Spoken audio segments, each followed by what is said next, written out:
Rat Rod drag racing isn't just about speed, it's a celebration of creativity, grit, and the DIY spirit.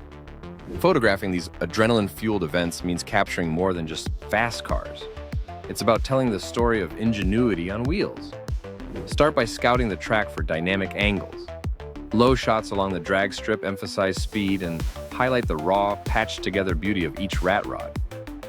Use a fast shutter speed, 1,000 sec or higher, to freeze the action as tires smoke and engines roar.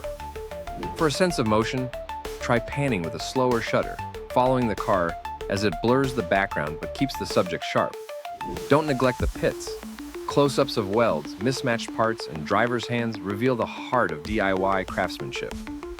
Golden hour lighting adds drama, casting long shadows and warm tones on battered metal. Experiment with wide lenses to capture the chaos of starting lines, or the anticipation on racers' faces. Remember, the best shots don't always happen on the track. Look for candid moments that showcase the passion, camaraderie, and creative flair that define rat rod drag racing.